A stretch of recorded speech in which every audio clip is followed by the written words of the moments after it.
আপনার কাছে একটা ভালো বিজনেস আইডিয়া আছে, চমৎকার একটা আইডিয়া আছে, কিন্তু আপনার কাছে টাকা নাই সেই আইডিয়াটাকে বাস্তবায়ন করার জন্য বা সেই আইডিয়াটাকে বিজনেস ফরম্যাটে রূপান্তর করার জন্য, বিজনেসটা শুরু করার জন্য। সো আপনি চাইলে কিন্তু একটা বিজনেস আইডিয়া প্রপারলি তৈরি করে ইনভেস্টরদের কাছে সেটাকে প্রেজেন্ট করতে পারেন, যাতে তারা কনভিন্স হয়ে হয়তোবা আপনার জন্য মূলধনের ব্যবস্থা করতে পারে। কারণ আমাদের অনেকেরই আমি দেখেছি অনেক চমৎকার চমৎকার আইডিয়া আছে, কিন্তু দেখা যায় যে সে আইডিয়াটা সে বলতে পারে না, প্রপারলি প্রেজেন্ট করতে পারে না। এই না বলতে পারার কারণে তার হয়তো এত দারুণ একটা আইডিয়া সুপ্তই থেকে গেল, অজানাই থেকে গেল, বা এটা আলোর মুখ দেখলো না কখনো। সো এইসব কারণে আমার কাছে যেটা মনে হয় যে এটাকে আপনি কিভাবে প্রেজেন্ট করবেন, আইডিয়াটাকে কিভাবে ইনভেস্টরের কাছে পিচ করবেন, তার একটা ধারণা দেওয়ার জন্য মূলত আজকের ভিডিও। আমি 5টা বিষয়ে বলবো আপনি যখন প্রেজেন্টেশনটা তৈরি করবেন সেই ব্যাপারে। আর প্রেজেন্টেশনটা আপনি যখন দিবেন মানে ইনভেস্টরের সামনে, তখন আমি আরো কয়েকটা বিষয়, প্রায় 6-7টা বিষয় বলার চেষ্টা করবো, যেগুলো আপনি মাথায় রেখে প্রেজেন্টেশনটা দিবেন। সো 5টা বিষয়ে আইডিয়াটা তৈরি করার জন্য যে 5টা বিষয় আপনি মাথার মধ্যে রাখতে হবে। নাম্বার 1 হচ্ছে যে সমস্যা। সারা পৃথিবীতে দেখেন যত বিজনেস আইডিয়া বা যত কিছু আমরা ফান্ডিং এর জন্য, ভিসির জন্য, স্টার্ট আপের জন্য আমরা যত কিছু আমরা তৈরি করছি, সব কিন্তু স্টোরি বেসড। মানে গল্পটা কত চমৎকার, কি গল্পটা আপনি বলতে চাচ্ছেন বা কি প্রবলেমটা আপনি অ্যাড্রেস করছেন, সেইটা খুবই গুরুত্বপূর্ণ। এবং এই গল্প দিয়েই কিন্তু সবকিছু চলছে। আপনি সেল বলেন, ইনভেস্টমেন্ট বলেন, বিজনেস আইডিয়া বলেন, সবকিছুই কিন্তু গল্প। আজকাল দেখেন সেলসে কত গল্প আমরা নিয়ে আসতেছি, কাছে থাকার গল্প, কাছে আসার গল্প, কত রকমের এরকম অনেক গল্প আছে যেগুলো আপনারা জানেন। সো এরকম ভাবে দিন বদলের গল্প, সো এরকম ভাবে আপনারা কিন্তু জিনিসটাকে নিয়ে আসতে পারেন গল্প আকারে। মানে গল্পটা খুবই টু দ্য পয়েন্ট, স্পেসিফিক, এবং জিনিসটা মাথায় রেখে এটা করতে হবে। তো গল্পটা আপনাকে প্রপারলি তৈরি করতে হবে, যে কি গল্পটা আপনি, কি সমস্যাটা আপনি আইডেন্টিফাই করেছেন। তারপর হচ্ছে এটা সমাধানটা দিয়ে আপনি কিভাবে আপনি এটাকে বিজনেসে কনভার্ট করছেন। সো সমাধানটা করার জন্য যেটা আপনাকে করতে হবে, এটাকে আপনি সমাধান করতে গিয়ে আপনি কি কি প্রযুক্তির ব্যবহার করছেন, সমাধান করতে গিয়ে আপনি কি কি সুবিধা কাস্টমারের জন্য তৈরি করছেন, সেই কাস্টমার কেন আপনার এটা গ্রহণ করবে, এই জিনিসগুলো আপনার সমাধানের মধ্যে থাকতে হবে। এবং এটা গল্পের অংশ, যে এই হচ্ছে সমস্যা এবং এটার আমি এই সমাধান চাচ্ছি। তো গল্প তো বলা হয়ে গেল, কিন্তু গল্প দিয়ে তো আর ফান্ড পাওয়া যাবে না। তখন যেটা লাগবে সেটা হচ্ছে আপনার একটা মার্কেট স্টাডি বা মার্কেট অ্যানালাইসিস লাগবে, যে এই প্রোডাক্টটা নতুন প্রোডাক্ট না পুরাতন প্রোডাক্ট নতুন করে উপস্থাপন করছেন, বা আপনার ইউএসপি কি, মানে আপনার নিজস্বতাটা কি, সেইটা আপনাকে ব্যতিক্রম কি, সেখানে এটার কোনো বর্তমানে কম্পিটিটর আছে, থাকলে তাদের অ্যানালাইসিস লাগবে। তারা যদি থাকে তারা কি ভালো করছে, তারা যদি থাকে তারা কি কেউ কি খারাপ করছে, খারাপ করলে কেন করছে, তাদের কাছ থেকে না কিনে আপনার কাছ থেকে কেন কিনবে। সো এই টোটাল অ্যানালাইসিস, কোন গ্রুপ অফ কাস্টমারের জন্য আপনি এটা তৈরি করছেন, তারা কোথায় থাকে, আপনার প্রোডাক্টের প্রাইস কি হবে, র মেটেরিয়াল কস্ট কি হবে, ডেলিভারি কি হবে, ডিস্ট্রিবিউশন চ্যানেলটা কি হবে, আপনার সেলিং প্রাইস কি হবে, পুরো জিনিসটা, কাঁচামালের সোর্সিং গুলো আপনি কিভাবে তৈরি করবেন, কতগুলো অল্টারনেটিভ সোর্সিং আপনার রেডি আছে। কারণ আপনার হঠাৎ দেখা গেল বিজনেস খুব বুম করলো, আপনার সোর্সিং রেডি নাই, র মেটেরিয়াল রেডি নাই, ডেলিভারি রেডি নাই, লোকবল রেডি নাই, মানে অনেক কিছু এখানে আসতে পারে। এই টোটাল জিনিসগুলো আপনার প্রজেকশনে, প্ল্যানিং এ থাকতে হবে। আরেকটা হচ্ছে যে ফান্ডিং। 4 নম্বরে ফান্ডিংটা হলো যে আপনি কত পার্সেন্ট ফান্ডিং নিজে করবেন, কত পার্সেন্ট ফান্ডিং আপনার বিজনেস ইনভেস্টমেন্ট হিসেবে আপনি চাচ্ছেন, কত ফান্ডিং আপনি ব্যাংক থেকে নেবেন। সো এইটার একটা প্রপার ডেটা থাকতে হবে, মানে আপনি আসলে কত টাকা চাচ্ছেন।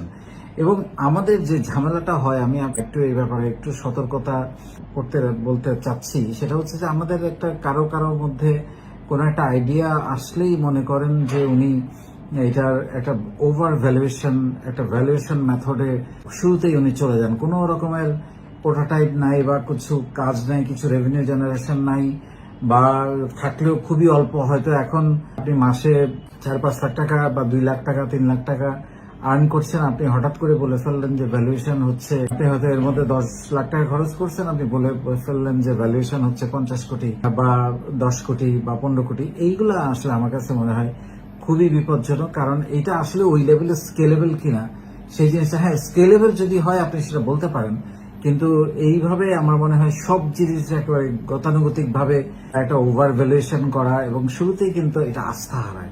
কারণ মার্কেটে যারা ইনভেস্টমেন্ট করবে তারাও কিন্তু আপনাদের এই ট্রিক্স গুলো বোঝে। So আপনি চাইলেন একটা কিছু আকাশচুম্বী, তারপরে আপনি আবার বললেন আচ্ছা আপনি বলেন, উনি যেটাতে বললেন আবার আপনি সেটাতে রাজি হয়ে গেলেন, এগুলো কিন্তু একটা ফেইথ নষ্ট করে। So be concrete on this issue যে আপনি আসলে কত শেয়ার ছাড়বেন, কত পার্সেন্ট আপনি ছাড়ছেন এবং তার এগেনস্টে আপনি কত টাকা চাচ্ছেন, কোম্পানির ভ্যালুয়েশনটা কিভাবে দেখাচ্ছেন, আদৌ এটা ভ্যালুয়েশন তৈরি করার জন্য বার্ন কিভাবে করছেন। মানে আমাদের তো এটা দারুণ কালচার হয়ে গেছে স্টার্ট আপের, বার্ন করতে হবে, যত বেশি বার্ন করা যায়। এবং দেখেন স্টার্ট আপের এটাই একটা ঝামেলা যে 10টা স্টার্ট আপের মধ্যে আলটিমেটলি 6-7টা 8টা 9টা স্টার্ট আপ বন্ধ হয়ে যাচ্ছে বা হয়তো 2টা টিকছে। হ্যাঁ, ওই দুইটা আবার একটা ম্যাসিভ রেজাল্ট তৈরি করছে। সো আমার কথা হলো প্রপার প্ল্যানিং থাকলে, প্রপারলি সেটাকে যদি অ্যাড্রেস করা যায় যে আমি কি করতে চাচ্ছি, তাহলে এটা আমার মনে হয় না যে নষ্ট হওয়ার কোনো কারণ আছে। এই ওভার ভ্যালুয়েশন এবং অতিরিক্ত বার্নিং টেন্ডেন্সির কারণে অনেক সময় এই জিনিসগুলো হয়, যেটা আমি মনে করি খুবই কেয়ারফুলি চিন্তা করা উচিত। রাতারাতি এত গ্রো করারও কিছু নাই, আপনি গ্রো করেন একটা কমেন্ডেবল টাইম ধরে আপনি গ্রো করেন। কারণ রাতারাতি গ্রো করতে গিয়ে অনেক বড় বড় সাইজের এমপ্লয়ি বা অনেক বড় করে ফেলার মধ্য দিয়ে পরে দেখা যাচ্ছে যে আলটিমেটলি পরবর্তী ফান্ড পাওয়া যাচ্ছে না এবং প্রতিষ্ঠান ঝরে পড়ছে। সো এই জিনিসগুলো থেকে আমি সতর্ক থাকতে বলবো। আপনি বাজারে এসেছেন, আপনার যদি অভিজ্ঞতা থাকে ডেফিনেটলি আপনি একটা বড় রোল প্লে করতে পারেন, বড় করে চিন্তা করতে পারেন। কিন্তু আপনার যদি সেই লেভেলে অভিজ্ঞতা না থাকে, আমি অনেককে দেখেছি আইডিয়াটা তার হয়তো টেকনিক্যালি সে সাউন্ড, কিন্তু ফিনান্সিয়ালি ম্যানেজমেন্ট এবং সেলস এই জায়গাগুলোতে তার ব্যাপক ঘাটতি আছে। আলটিমেটলি সেই স্টার্ট আপটা ভালো করে না। সো যেখানে যে লোক, একজন লোক সবকিছু করতে পারে না, আপনার যেখানে যেখানে যে রাইট লোকগুলো দরকার সেগুলোকে পার্টনার করে সাথে নিয়ে কো ফাউন্ডার করে কিন্তু আপনি জিনিসটা করতে পারেন, অথবা এমপ্লয়মেন্ট করেও করতে পারেন। কিন্তু মানে আপনি সবকিছু জানবেন, সবকিছু আপনাকে ঘিরে হতে হবে, ব্যাপারটা যেন সেরকম না হয়। তবে এটা খুবই গুরুত্বপূর্ণ, সেটা হচ্ছে যারা ইনভেস্ট করে তারা কিন্তু সবার আগে দেখে যে এইটার ফাউন্ডার কে, মানে এটার সঙ্গে কে জড়িত এবং সে ফুল 100% টাইম এখানে দিচ্ছে কিনা, এটাও কিন্তু গুরুত্বপূর্ণ। আপনি আরো 2টা-5টা কাজ করেন, সেখানে পার্ট টাইম হিসেবে এটা করলেন, আপনি ফান্ড পাবেন না। সো ইনভেস্টররা কিন্তু দেখতে চায় আপনি কতটা ডেডিকেটেড, কতটা সিরিয়াস এই প্রজেক্ট নিয়ে, এবং আপনার প্রোফাইল, আপনার বায়োগ্রাফি খুবই ইম্পর্টেন্ট গল্পের চাইতেও, যে আপনি আসলে কতটা সিরিয়াস এবং আপনার হিস্ট্রিটাও তারা বোঝার চেষ্টা করে। সো এই জায়গাগুলোতে আমি মনে করি আপনারা একটু সতর্ক থাকবেন। ফাইনালি ফিনান্সিয়াল অ্যানালাইসিস তো খুবই গুরুত্বপূর্ণ, যেটা আমাদের অনেক স্টার্ট আপের এই ব্যাপারে আমি অনেক ঘাটতি দেখেছি, যেহেতু আমি নিজেও অনেকগুলো আইডিয়া কম্পিটিশনে জাজ হিসেবে ছিলাম, যে এই জায়গাটাতে তাদের ব্যাপক দুর্বলতা। তারা হয়তো একটা ভালো আইডিয়া বললো, কিন্তু এটাকে কমার্শিয়ালি কনভার্ট করা, বিজনেসে কনভার্ট করা, ফিগারে কনভার্ট করা, এই জায়গাগুলোতে যেমন 3 ইয়ার্স প্রজেকশন তৈরি করা, প্রফিট এন্ড লস কি হবে আগামী 3 বছর পরে, 3 বছরের প্রফিট কত হবে, ব্যালেন্স শিটটা কি দাঁড়াবে, ক্যাশ ফ্লোটা কি হবে, আরওআইটা কি হবে, রিটার্ন ইনভেস্টমেন্ট কি হবে, রেশিও অ্যানালাইসিস গুলো কি হবে, ব্রেক ইভেনে কবে যাবে, তারপরে ব্রেক ইভেনে যাওয়ার আগ পর্যন্ত ওয়ার্কিং ক্যাপিটাল কত লাগবে। দেখা গেল প্রজেকশন করেছে, সবই করেছে, ডে 1 থেকে তো আর রেভিনিউ শুরু হয় না, একটা পর্যায়ে গিয়ে ব্রেক ইভেনে যায়, ততদিন পর্যন্ত যে লসটা হবে সেই লসটা কভার হবে কোথা থেকে, কোন ফান্ড থেকে। সো এই টোটাল জিনিসগুলো ফিনান্সিয়াল অ্যানালাইসিসে থাকতে হবে, তবে আপনি আপনার প্রজেক্টটা প্রপারলি তৈরি করতে পারবেন। এখন আপনি প্রজেক্টটা তৈরি করলেন, আপনি প্রেজেন্টেশন দিতে যাচ্ছেন। আমি সবসময় যেটা বলি সেটা হচ্ছে যে প্রেজেন্টেশন দেওয়ার ক্ষেত্রে আপনি দেওয়ার জন্য আপনি প্রেজেন্টেশনটা নিজে তৈরি করবেন। যিনি প্রেজেন্ট দিবেন, মানে আরেকজন তৈরি করে দিল, আপনি প্রেজেন্ট করতে গেলেন, আপনি কিন্তু এটার মেমোরাইজ করা বা এটার ভেতরে কি আছে, এটা তৈরি করতে কি কি জিনিস আপনি চেঞ্জ করেছেন, অ্যাড করেছেন, প্লাস করেছেন, মাইনাস করেছেন, এডিট করেছেন, আপনার মাথার মধ্যে কিন্তু থাকবে। কিন্তু আপনি হঠাৎ করে একটা জিনিস দেখে দেখে বলতে গেলে আপনি কিন্তু গল্পের মধ্যে থাকবেন না, গল্প থেকে হারিয়ে যাবেন, এবং যারা আপনাকে দেখবেন তারাও কিন্তু মনোযোগ হারিয়ে ফেলবেন। সো যিনি প্রেজেন্টেশন দিবেন তিনি প্রেজেন্টেশনটা তৈরি করবেন। হ্যাঁ, আপনার হয়তো এখানে ফিনান্সিয়াল হেল্প লাগবে, টেকনিক্যাল হেল্প লাগবে, সেগুলো আপনি তাদের সাথে নিয়ে বসে করবেন, কিন্তু প্রেজেন্টেশনটা আপনি দিবেন। আর যদি মনে করেন যে ফাইন্যান্সিয়াল পার্টটা আরেকজন প্রেজেন্ট করা দরকার, সেটা করবেন, টেকনিক্যাল পার্টটা আরেকজন করা দরকার, সেটা করবেন, গল্পটা আপনি বললেন। সো 3 জনে মিলেও প্রেজেন্টেশন দেওয়া যেতে পারে, এটা অনুমতির ব্যাপার, আর কিছুই না। বলতে হবে যে আমরা 3 জন মিলে প্রেজেন্টেশন দেবো, অথবা আপনি যদি পুরো জিনিসটা বুঝতে পারেন একা দিবেন। আর একটা জিনিস সেটা হচ্ছে যে প্রেজেন্টেশনটা দেওয়ার জন্য আপনি কিন্তু 3 থেকে 5 মিনিট সর্বোচ্চ সময় পাবেন। সো আপনি প্রেজেন্টেশনটা বারবার নিজে আগে প্রেজেন্ট করে প্র্যাকটিস করে নেবেন। এটা খুবই গুরুত্বপূর্ণ প্র্যাকটিস করাটা। রেডি না হয়ে যাওয়াটা এটাও একটা সিরিয়াসনেস আছে, আপনি কতটা রেডি হয়ে গেলেন। আর গেট আপটা খুবই গুরুত্বপূর্ণ। আপনি প্রপারলি একজন কর্পোরেট গেট আপ নিয়ে স্যুট টাই বা স্যুট না পরলেও শার্ট টাই পরে শুজ পরে প্রপারলি চুল আসছে, মানে যেভাবে যেটাকে বলা হয় একটা সিরিয়াস একটা প্রফেশনাল কাজে আপনি নেমেছেন, প্রেজেন্ট করতে এসেছেন, সেরকম একটা অ্যাটিচিউড নিয়ে, একটা স্পোর্টি অ্যাটিচিউড নিয়ে আপনি ওখানে যদি স্যান্ডেল পরে যান বা অন্য কোনো গেঞ্জি পরে চলে যান, জিন্স পরে, মানে এটা ঠিক আসলে ঠিক হবে না। আমি মনে করি এটাতে আপনার সিরিয়াসনেস এর ব্যাপারে তাদের কিন্তু একটা সন্দেহ তৈরি হবে। সো এটা খুবই গুরুত্বপূর্ণ। আরেকটা হচ্ছে যে আপনি যখন প্রেজেন্টেশন দিবেন, আপনি বারবার স্লাইডের দিকে তাকিয়ে কথা বলবেন। এই জন্য আমি বলছি প্রেজেন্টেশন নিজে তৈরি করবেন। আপনি স্লাইডের দিকে শুধুমাত্র বুলেট পয়েন্ট গুলো দেখবেন, বাকি কথা আপনি একেবারে আপনার সামনে যারা বসে আছে তাদের চোখের দিকে চোখ রেখে কানেক্ট করে আপনি কথাগুলো বলার চেষ্টা করবেন। নাহলে পরে বারবার আপনি যখন তাকাবেন, ওরা কিন্তু ওদের যে ফ্লো আপনাকে শোনার সেটা পড়ে যাবে এবং এটা দেখতেও কেমন যেন একটু খুবই বাজে দেখায়। সো বেটার হয় আপনার চোখের সামনে যদি একটা স্ক্রিন রাখা যায়, পেছনে একটা স্ক্রিন রাখা যায়, সেটা আরো বেটার। এখন অবশ্য সেরকম সুযোগ সুবিধা আছে।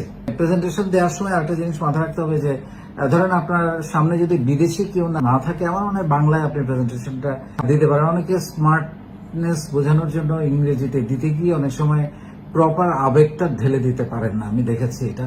সো যেহেতু সবাই বাংলাদেশের মানুষ আপনার সামনে, আপনি বাংলা দিতে পারেন। আর যদি বিদেশিরা থাকে ডেফিনেটলি আপনাকে ইংলিশে দিতে হবে। কিন্তু ওই যে বললাম, আগে প্র্যাকটিস করে নিলে বাংলা ইংরেজি কোনোটাই সমস্যা হওয়ার কথা নয়। আরেকটা জিনিস হচ্ছে একটা পাঞ্চ লাইন দিয়ে প্রেজেন্টেশনটা শেষ করবেন। কোনো একটা কিওয়ার্ড, কোনো একটা শব্দ, যে আপনি কোনো একটা সলিউশন, মানে সেটা যেটাই হোক, আপনি আপনার পাঞ্চ লাইন যেটা তাদের মাথার মধ্যে মগজের মধ্যে ঢুকবে যে এই জিনিসটা খুব ভালো লেগেছে, সেটা পাঞ্চ লাইন দিয়ে সেটা আপনি সমস্যাকে সমাধানের ক্ষেত্রে হতে পারে। বা আপনি বলতে পারেন যে আমি বাংলাদেশের জন্য একটা কাজ করে নিয়ে আসতে চাচ্ছি, বা তরুণদের এই জায়গাগুলোতে ডেভেলপমেন্ট হবে, বা একটা সোশ্যাল বিজনেস, হোয়াট এভার, যেটাই হোক, মানে সেটার একটা পাঞ্চ লাইন থাকতে হবে যেটা আসলে একটা ভ্যালু ক্রিয়েট করে, একটা মূল্যবোধ তৈরি করে, যেটা দিয়ে বোঝা যেতে পারে যে আপনি একটা ভ্যালু ক্রিয়েট করা লোক, ভ্যালু ক্যারি করা একটা লোক। সো এই জিনিসটা খুবই ইম্পর্টেন্ট। আর ফাইনালি সেটা হচ্ছে যে খুবই স্মার্টলি, মানে যখন শেষে প্রশ্ন উত্তর পর্ব, যখন ইনভেস্টার আপনাকে প্রশ্ন করবে, খুবই কনফিডেন্টলি আপনি সে উত্তরগুলো আগে থেকে রেডি হয়ে যাবেন, সে উত্তরগুলো, কারণ তারা তো আপনার প্রেজেন্টেশন দেখে ওইখান থেকেই প্রশ্ন করবেন। বেশিরভাগ প্রশ্ন রেডি হয়ে যাওয়া এবং জানি না, করি নাই, বা খেয়াল করি নাই, বা আমার জানা ছিল না, এগুলা না বলে বরং না জানলে সারেন্ডার করাই ভালো। তাতে করে আপনি পরবর্তী কোনো রাউন্ডের জন্য, প্রেজেন্টেশনের জন্য নিজেকে ভালোভাবে তৈরি করতে পারবেন। কারণ আপনি যদি সেখানে এমন একটা কিছু বলার চেষ্টা করেন যেটাতে আপনার সামনে যিনি আছেন তিনি কিন্তু আপনার থেকে জ্ঞানী, এটা সবসময় মাথায় রাখতে হবে। আমাদের প্রত্যেকের সামনে এবং আমাদের দর্শকরা যারা শুনেন তারাও আমাদের থেকে জ্ঞানী। সো এইটা সবসময় মাথার মধ্যে রাখতে হবে যে যিনি শুনছেন দেখছেন উনি কিন্তু অনেক কিছুই বোঝেন। সো ফেক একটা কিছু বা একটা ভুল কিছু বার্তা না দেওয়ার চেয়ে সারেন্ডার করা বেশ, তাতে করে আপনার অনেস্টিটা অন্তত তার সামনে ধরা পড়বে। সো এই টোটাল জিনিসগুলো যদি মাথায় রেখেন, আমার মনে হয় ইটস এ ম্যাটার অফ তুলি মেরে আপনি জিনিসটা করে ফেলতে পারবেন। এবং আমি নিজেও ব্যক্তিগতভাবে আমার কোম্পানি সেই 2003 সালে এই প্রেজেন্টেশন দিয়ে কিন্তু আমার কোম্পানির জন্য ফান্ড তৈরি করেছি। তখন তো স্টার্ট আপ কালচার ছিল না, বাট ভিন্ন একটা আঙ্গিকে তখন আমরা এটা করেছি। বাট এখন তো এগুলো একটা কমন প্র্যাকটিস হয়ে গেছে। বাট এগেইন ভ্যালুয়েশন নিয়ে লাফালাফি বা অতিমাত্রায় ভ্যালুয়েশন নিয়ে মনোযোগ, তারপরে হচ্ছে অতিমাত্রায় বার্নিং করার মনোযোগ, এগুলো থেকে বেরিয়ে আসতে হবে এবং সলিড একটা বিজনেস প্ল্যান থাকতে হবে। লাভ ছাড়া বিক্রি করা, কাস্টমার অনেক সময় বলে কাস্টমার ধরার জন্য আপনি অন্য ধরনের ইনসেন্টিভ দেন, কিন্তু ক্রয় মূল্যের চেয়ে নিচে বিক্রি করা এটা আত্মঘাতী আমি বলবো।